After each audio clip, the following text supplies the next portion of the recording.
One of the three white men convicted of murdering Ahmaud Arbery, Travis McMichael, he received a second life sentence just moments ago over federal hate crime charges. McMichael, his father Greg, and William Roddie Bryan were found guilty in February of interference with rights, which is a federal hate crime, and attempted kidnapping in connection to the killing of 25-year-old black man Ahmaud Arbery. NBC News correspondent Ron Allen is following the latest outside the courthouse in Brunswick, Georgia. Look, Ron, you've been there since this event happened. You were following this trial. Explain how the sentences today are different from the previous life sentences the men received just earlier this year. The difference is that this is a federal conviction, federal sentencing, and they are already serving time, life in prison, in a state court. And what was unusual about this hearing today was that it was mostly about where they would serve these life sentences as opposed to how long the sentences would be.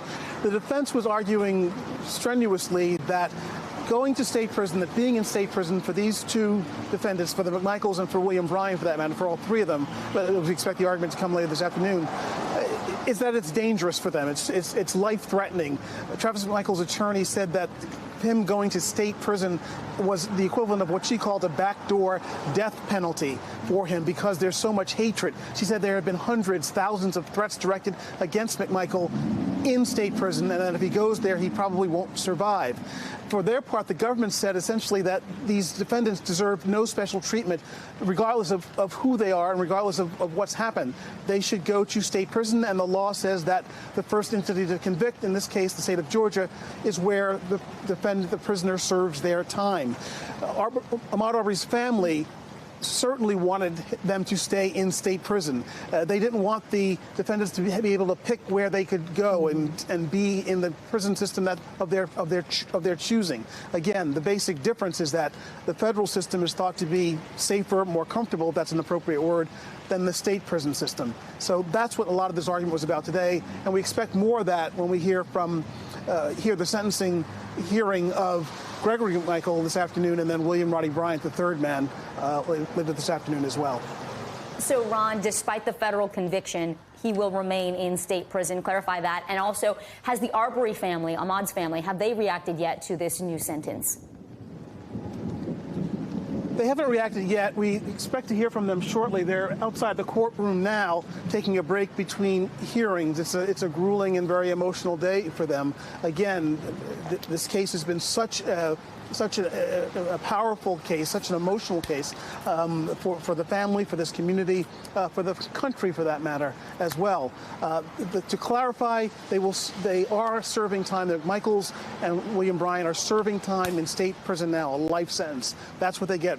Bryan has the possibility of parole after a number of decades. Unlikely he will ever be paroled, however. That's the distinction. That's where they are now in state prison. They were trying to be moved to federal prison.